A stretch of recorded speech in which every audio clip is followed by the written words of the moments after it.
Hi, we're back to The Lion, the Witch, and the Wardrobe, and we're going to start chapter 5, which is called Back on This Side of the Door. And before we start, I'm going to preview a few words with you that are going to come up in this chapter that are a little British, and you might want to know. So, first, we're going to come across one of the phrases, taken aback, and that means to be shocked or surprised. So I put a picture of a boy who's taken aback. You kind of might even step back and you look surprised. A row is a noisy argument. And so I did a picture of a couple people arguing. Spectacles is another name for glasses. They have the word snigger, which is what we would say is snicker.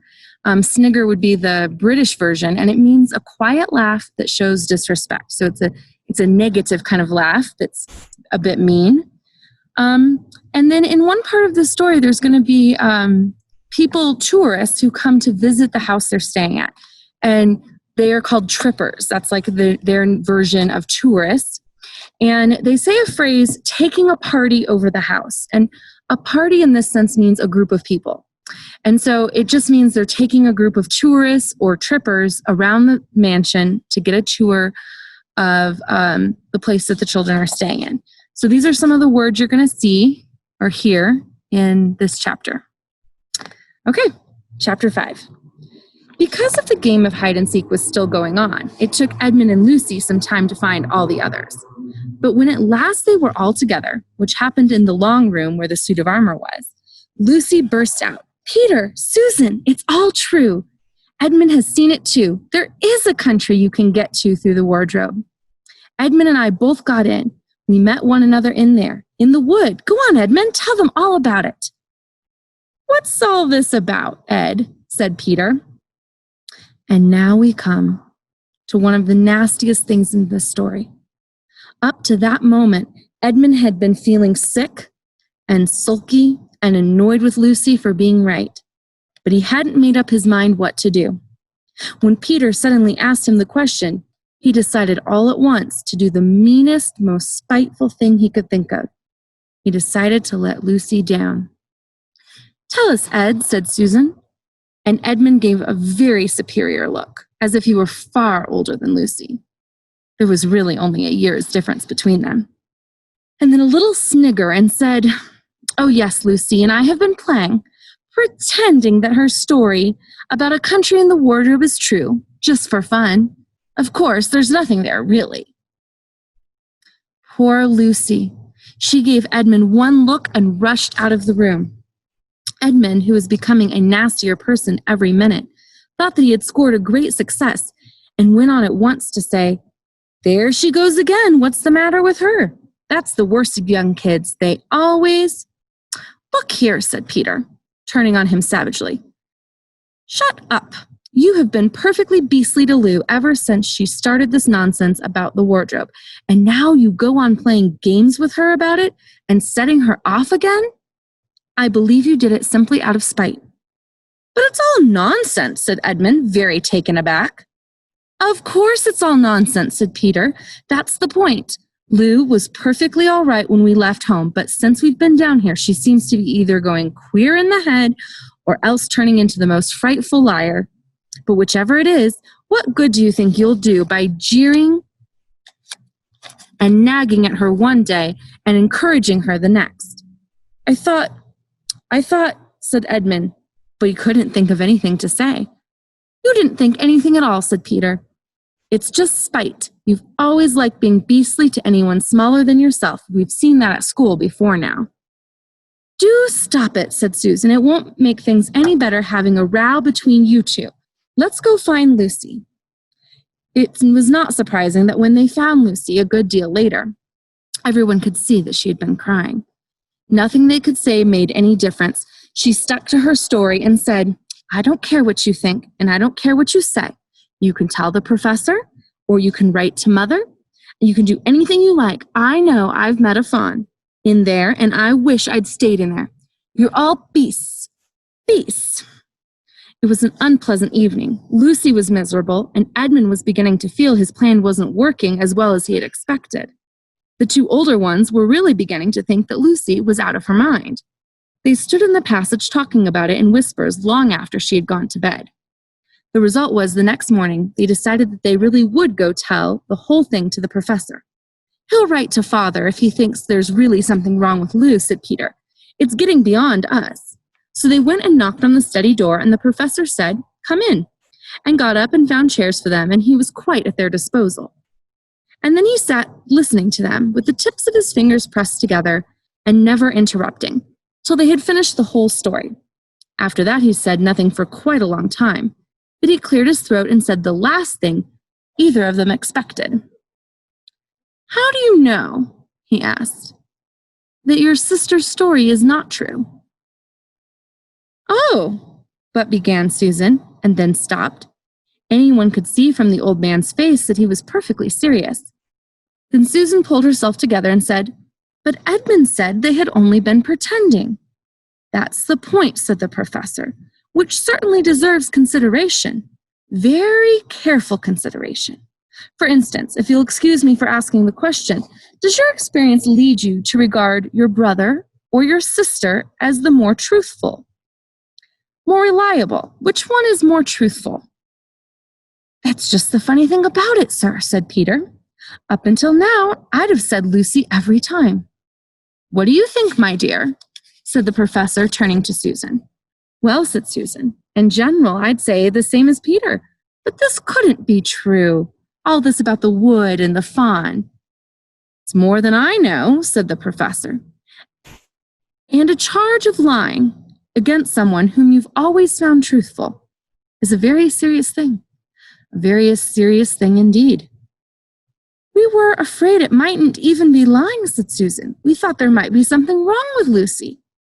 "Madness, you mean?" said the professor quite coolly. "Oh, you can make your minds easy about that.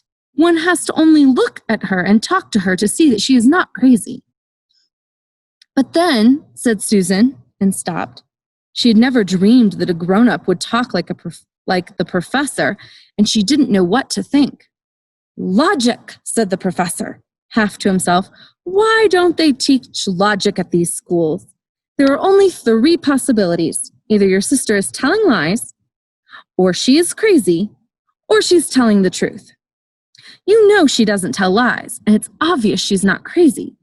For the moment, then, unless any further evidence turns up, we must assume she's telling the truth." Susan looked at him very hard and was quite sure from his expression on his face that he was not making fun of them. "But how could it be true, sir?" said Peter. "Why do you say that?" asked the professor. "Well, for one thing," said Peter, "if it was real, why doesn't everybody find this country every time they go in the wardrobe? I mean, there was nothing there when we looked. Even Lucy didn't pretend there was." "What has that to do with it?" said the professor. "Well, sir, if things are real, they're there all the time." "Are they?" said the professor. And Peter did not quite know what to say. "But there was no time," said Susan. "Lucy had no time to have gone anywhere, even if there was such a place. She came running after us the very moment we were out of the room.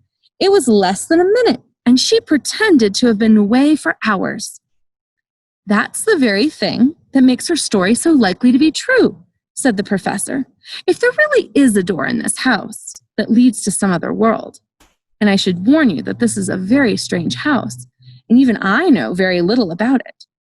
If she had gotten into another world, I should not be at all surprised to find that the other world had a separate time of its own, so that however long you stayed there, it would never take up any of our time. On the other hand, I don't think many girls her age would invent that idea for themselves. If she'd been pretending, she would have hidden for a reasonable amount of time before coming out and telling her story." "But do you really mean, sir," said Peter, "that there could be other worlds all over the place, just around the corner, like that?" "Nothing is more probable," said the professor, taking off his spectacles and beginning to polish them, while he muttered to himself, "I wonder what they do teach at these schools." Here's the picture. We have the professor and Susan and Peter. "But what are we to do?" said Susan. She felt the conversation was beginning to get off the point. "My dear young lady," said the professor suddenly, looking up with a very sharp expression at both of them, "there is one plan which no one has yet suggested which is well worth trying." "What's that?" said Susan. "We might all try minding our own business," said he, and that was the end of the conversation. After this, things were a good deal better for Lucy. Peter saw to it that Edmund stopped jeering at her, and neither she nor anyone else felt inclined to talk about the wardrobe at all. It had become a rather alarming subject, and so for the time it looked as if all the adventures were coming to an end. That was not to be. This house of the professor's, which even he knew so little about, was so old and famous that people from all over England used to come and ask permission to see over it. It was the sort of house that is mentioned in guidebooks and even in histories, and it well might be, some of them even stranger than the one I'm telling you now. And when parties of sightseers arrived and asked to see the house, the professor always gave permission. And Mrs. Macready, the housekeeper, showed them around, telling them about the pictures and the armor and the rare books in the library. Mrs. Macready was not fond of children and did not like to be interrupted when she was telling visitors all the things she knew. She had said to Susan and Peter almost on the first morning, along with a good many other instructions, "And please remember, you're to keep out of the way whenever I'm taking a party over the house." Just as if any of us would want to waste half the morning trailing around with a crowd of strange grown-ups, said Edmund, and the other three thought the same. That was how the adventures began for a second time. A few mornings later, Peter and Edmund were looking at the suit of armor and wondering if they could take it to bits, when the two girls rushed into the room and said, "Look out! Here comes the Macready and a whole gang with her." "Sharp's the word," said Peter, and all four made off through the door to the far end of the room. But when they'd got into the green room and beyond it into the library, they suddenly heard voices ahead of them and realized that Mrs. Macready must be bringing her party of sightseers back up the stairs, instead of up the front stairs as they had expected. And after that, whether it was that they lost their heads or that Mrs. Macready was really trying to catch them, or some magic in the house had come into life and was chasing them into Narnia, they seemed to find themselves being followed everywhere. Until at last Susan said, "Oh, bother those trippers. Here, let's go get in the wardrobe room until they've passed. No one will follow us in there." But the moment they were inside, they heard voices in the passage, and then someone fumbling at the door. And then they saw the handle turning. "Quick," said Peter, "there's nowhere else," and he flung open the wardrobe. All four of them bundled inside and sat there panting in the dark. Peter held the door closed, but did not shut it, for of course he remembered, as every sensible person does, you should never shut yourself up in a wardrobe. The end of chapter 5. So see you in a bit for chapter 6.